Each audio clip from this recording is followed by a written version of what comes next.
আসরের নামাজে আসার লোকের সংখ্যাও খুবই কম ছিল। নামাজের পর যখন সবাই বাড়ি ফিরে যাচ্ছিল, আমি মসজিদেই সবশেষে ফ্যান ছেড়ে শুয়ে পড়লাম।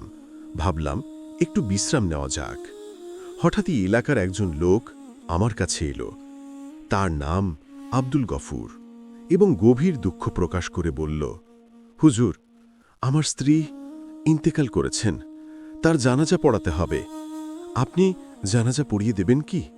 আমি তার কথা শুনে প্রথমে তাকে সান্ত্বনা দিলাম এবং বললাম, তোমার স্ত্রীর এমন আকর্ষণীয় মৃত্যুর জন্য আমি সত্যি দুঃখিত। আল্লাহ তাকে মাফ করুন। জানাজার সময় কি ঠিক করা হয়েছে? সে বলল, মাগরিবের নামাজের পরে জানাজার ইচ্ছা আছে এবং আমি চাই আপনি নিজেই জানাজা পড়াবেন। আব্দুল গফুরের কথা শুনে আমি তার কাঁধে হাত রাখলাম। তাকে সান্ত্বনা দিয়ে বললাম, তুমি চিন্তা করো না, আমি জানাজা পড়িয়ে দিব। এর মধ্যেই মসজিদে বক্তব্য পড়তে শিশুরা আসতে শুরু করল। আব্দুল গফুর বাড়ি ফিরে গেল। আমি তার স্ত্রীর মৃত্যু নিয়ে গভীর দুঃখ অনুভব করলাম, কারণ আব্দুল গফুরের বয়স মাত্র ৩৫ থেকে ৩৬ হবে, আর তার স্ত্রী প্রায় ২৩ থেকে ২৫ বছর বয়সী হবে। তাদের দুই ছোট ছোট সন্তান ছিল। আমি শিশুদের জন্য দুঃখ করলাম, কারণ তাদের মা এত কম বয়সে ছেড়ে চলে গেল। আমি পড়তে আসা শিশুদের দ্রুত ছুটি দিয়ে দিলাম। মাগরিবের নামাজ শেষে আমি মসজিদ থেকে বের হয়ে এক ছেলেকে মসজিদে রেখে দিলাম এবং বললাম, তুমি এখানে কিছুক্ষণ বসো, আমি একটি জানাজা পড়িয়ে আসছি। আমার এলাকায় একটি কবরস্থান ছিল, তার বাইরে জানাজার স্থান তৈরি করা হয়েছিল। আমি যখন সেখানে পৌঁছালাম, অনেক লোক সেখানে উপস্থিত ছিল। আমার আসার পর জানাজা হলো এবং এখন দাফনের কাজ শুরু হয়েছে। কিছু লোক জানাজা পড়ে চলে গেল, আবার কিছু ঘনিষ্ঠ ব্যক্তি আব্দুল গফুরের সাথে কবরস্থানে অবস্থান করল। আমি নিজেও আব্দুল গফুরের জন্য খুবই মর্মাহত এবং চিন্তিত ছিলাম। তাই তাকে সাহস দেওয়ার জন্য আমি তার পাশে থেকে সাহায্য করছিলাম। কবর আগেই খোঁড়া হয়ে গিয়েছিল এবং তখন মৃতদেহ কবরের মধ্যে নামানো হচ্ছিল। কিন্তু যে সময় মৃতদেহ কবরের মধ্যে নামানো হচ্ছিল, হঠাৎ কবর সংকীর্ণ হয়ে পড়ল এবং কবরের ভেতর থেকে অদ্ভুত আওয়াজ আসতে লাগল। আর কবরের ভেতরে অনেক ভয়ঙ্কর সাপ, বিচ্ছু দেখা যাচ্ছিল। এরা মৃতদেহকে কামড়ানোর জন্য উত পেতেছিল। অবস্থা দেখে উপস্থিত মানুষজন ভীত এবং আতঙ্কিত হয়ে পড়ল। অনেকেই আস্তাগফিরুল্লাহ বলতে বলতে পালিয়ে গেল, আর আব্দুল গফুর হতাশ চোখে একবার মৃতদেহের দিকে আরেকবার কবরের দিকে তাকাচ্ছিল। সে ভীষণ চিন্তায় পড়ে গেল। আমিও নিজেও হতবাক ও চিন্তিত হলাম। আজ পর্যন্ত এরকম কোনো ঘটনা আমার চোখের সামনে ঘটেনি।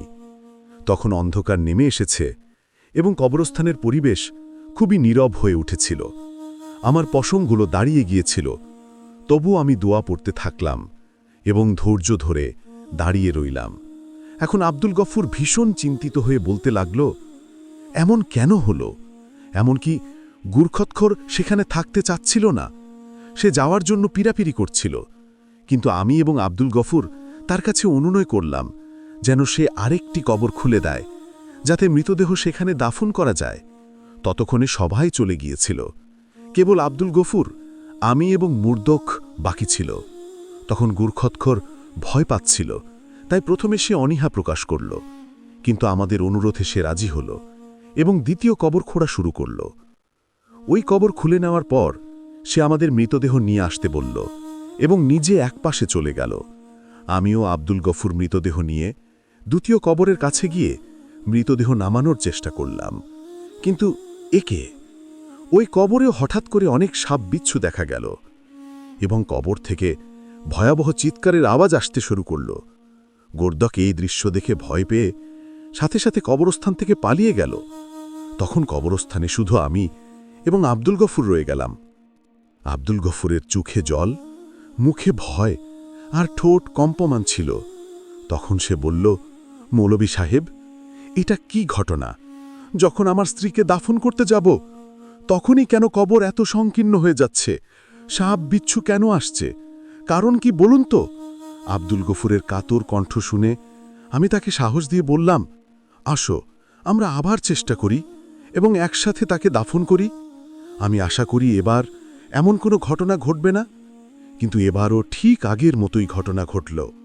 কবর তার মৃত স্ত্রীকে গ্রহণ করল না। আমার শরীর ঘামে ভিজে গেল।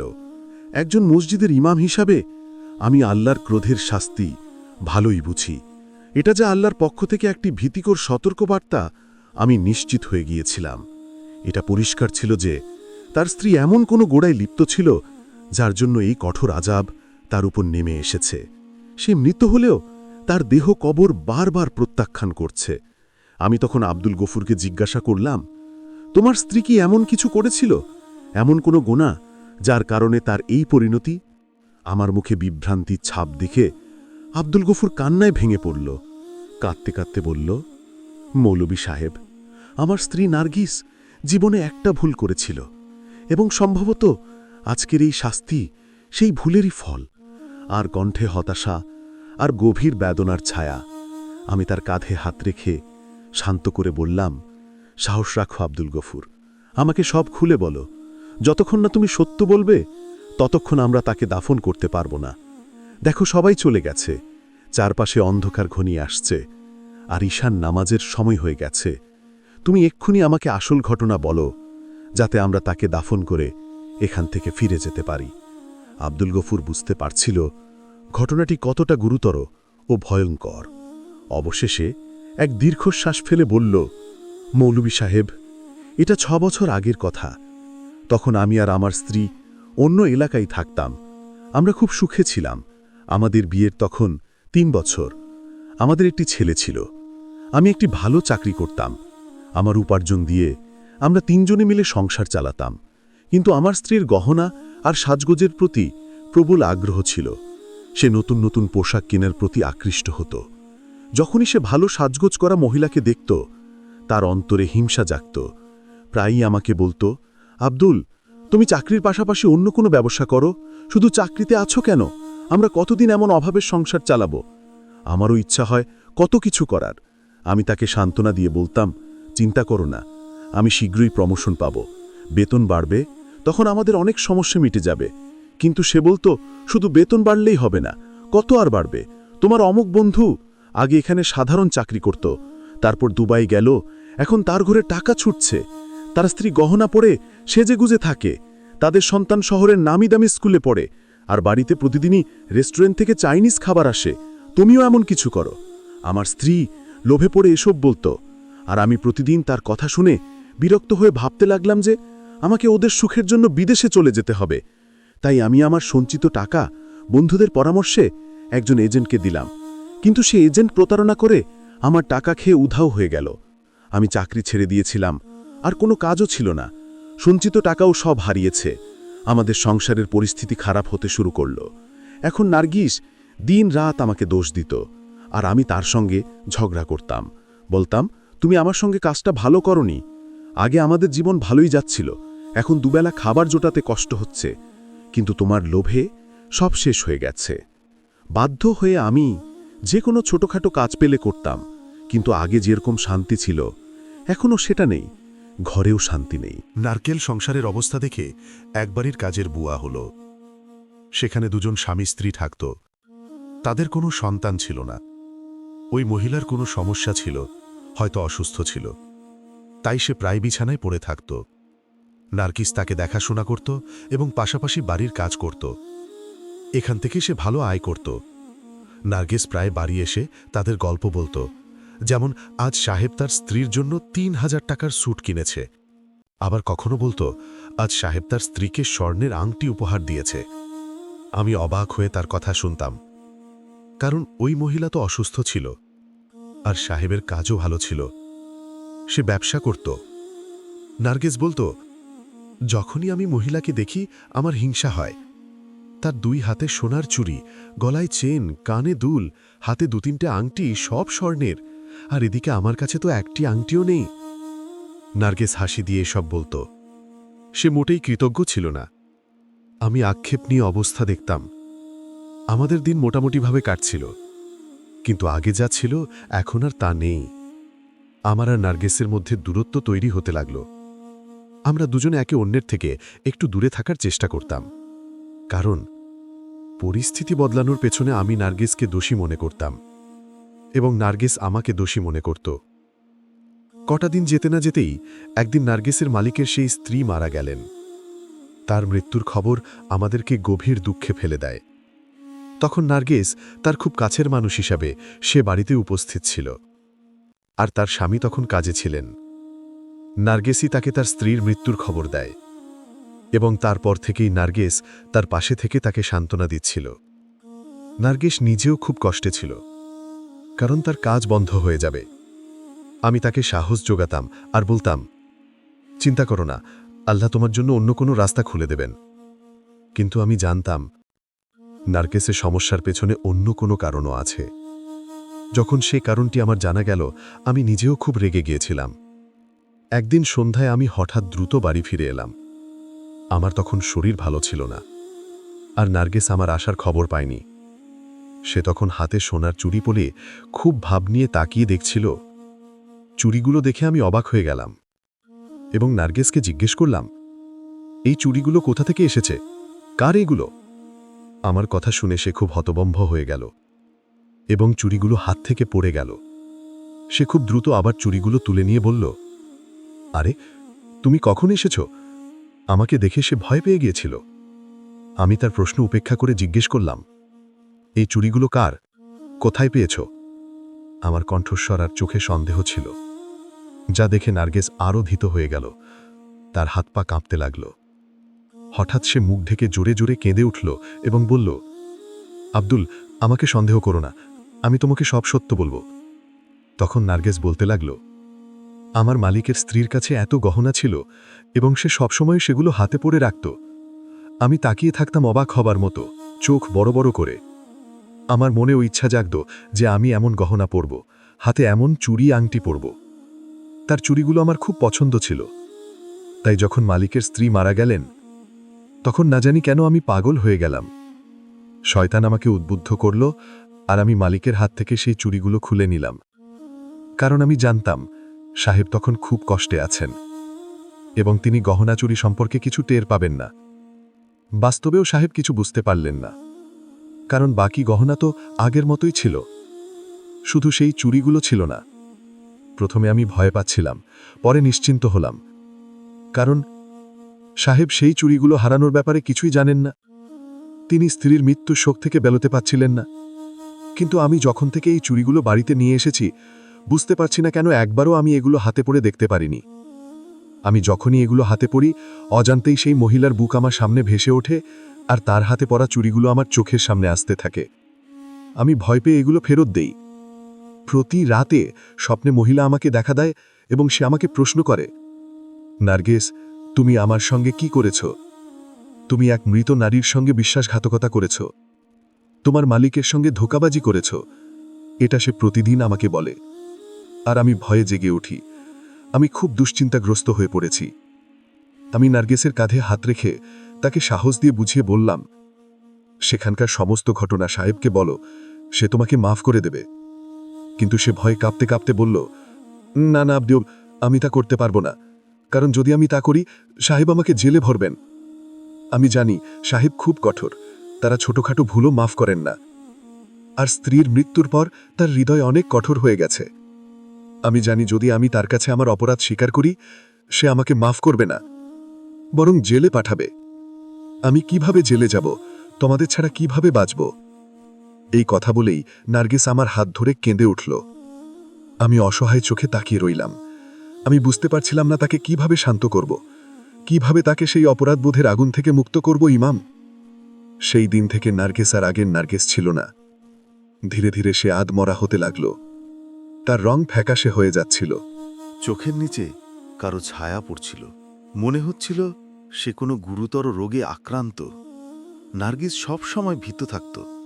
এমন এমন স্বপ্ন দেখত যেন ভয়ঙ্কর কোনো কিছু দেখছে। যে নার্গিস আগে সাজগোজের প্রতি খুব উৎসাহ ছিল, হাতে গজিয়ে চুড়ি পরত, এখন চোরের নাম শুনলেই প্রচণ্ড ভীত হয়ে যায়। সে আর কখনো ওই চুড়িগুলো বের করে দেখেনি, বরং নাম নেওয়া বন্ধ করে দিয়েছিল।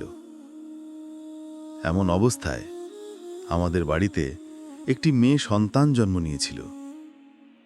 কিন্তু নার্গিসের মনোযোগ সেই মেয়ের প্রতি একদমই ছিল না। সে তার অনুশোচনা ও ভয়ের ঘরেই ছিল। ধীরে ধীরে জীবিত অবস্থায়ও সে মহিলাকে দেখতে শুরু করে, এমনকি প্রায়ই তাকে সামনে দেখে চিৎকার করতে থাকে, এবং তখন তার শরীরে অদ্ভুত অঙ্গভঙ্গি দেখা যেত।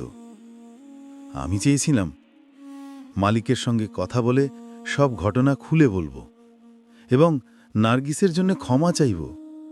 হয়তো এর ফলে নার্গিস তার অনুশোচনা থেকে মুক্তি পাবে এবং তার অবস্থা কিছুটা ভালো হবে। তাই আমি নার্গিসকে কিছু না বলে মালিকের বাংলোর কাছে গিয়েছিলাম, কিন্তু জানলাম মালিক 2 মাসের জন্য বিদেশে গেছেন। আমি খুব হতাশ হলাম, কারণ নার্গিসের অবস্থা দিন দিন খারাপ হচ্ছিল আর তার চিৎকারে আমার মন কেড়ে ফেলত। আমি জানতাম সে লোভে পাগল হয়ে মৃত এক মহিলার হাত থেকে চুরি ছিনিয়ে নেওয়ার মতো একটা বড় ভুল করেছিল, কিন্তু এখন সেই ভুল তার গলার ফাঁস হয়ে দাঁড়িয়েছে। ওই চুরিগুলো এখনও আমাদের বাড়ির আলমারিতে পড়ে আছে, অথচ নার্গিস নেই।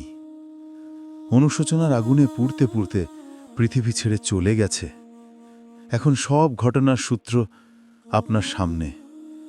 পল্লবী সাহেব, এখন আপনি বলুন, আমি কি করব? আমি কিভাবে এসব সহ্য করব?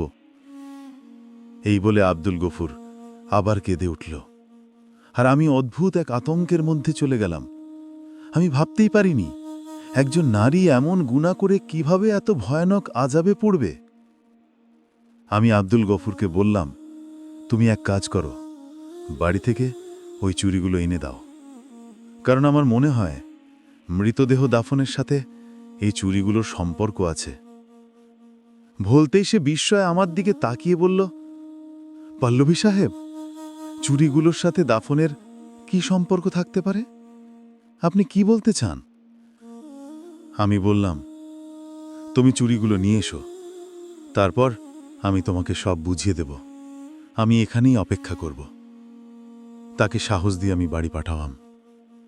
আমি তখন সেখানে দাঁড়িয়ে তসবিহ পড়ছিলাম এবং নার্গিসের মাগফিরাতের জন্য দোয়া করছিলাম। 20-25 মিনিট পর আব্দুল গফুর কেঁপে কেঁপে ফিরে এলো। হাতে সেই চুরিগুলো ছিল।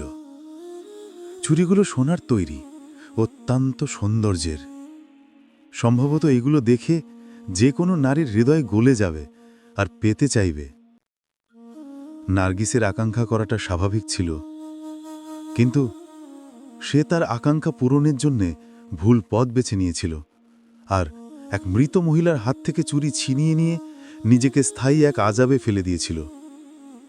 তখন আমি আব্দুল গফুরকে বললাম, এই চুরিগুলো নার্গিসের কাফনের ওপর রাখো, তারপর আমার সঙ্গে মৃতদেহকে দাফন করো। আব্দুল গফুর আমার কথা মেনে তাই করল। চুরিগুলো নার্গিসের কাফনের ভেতরে রেখে আমরা মৃতদেহ কবরের মধ্যে নামাতে শুরু করলাম। এবার কবর তাকে গ্রহণ করল। নার্গিস যেই পাপ করেছিল তার অন্তরকে খুশি করার জন্যে এখন সেই পাপ তার সঙ্গে যাচ্ছে। আগামী দিনে তার সঙ্গে কি ঘটবে তা আল্লাহই জানেন, আমরা কেউ জানি না। আমি আর আব্দুল গফুর তাকে দাফন করলাম এবং কবরস্থান থেকে বেরিয়ে এলাম। আব্দুল গফুর অত্যন্ত ব্যথিত ছিল, কারণ তাকে দ্বিগুণ কষ্ট সহ্য করতে হয়েছিল। প্রথমত, তার খুব প্রিয় স্ত্রী এই পৃথিবী থেকে চলে গেছিল, আর দ্বিতীয়ত তার জীবনের শেষ সময়টা এমন খারাপভাবে কাটল। আমি তাকে বুঝিয়ে বললাম, ধৈর্য ধরো। তার বাড়ি পৌঁছে দিয়ে আমি মসজিদে ফিরে এলাম। ঈশান নামাজ আগেই শেষ হয়ে গেছে, কিন্তু আমাকে একা নামাজ আদায় করতে হলো। আমি একা নামাজ আদায় করলাম এবং নার্গিসের জন্য খুব বেশি দোয়া করলাম, কারণ আমি জানতাম নার্গিস এমন এক পাপ করেছে যার শাস্তি হয়তো কিয়ামত পর্যন্ত বহন করতে হবে।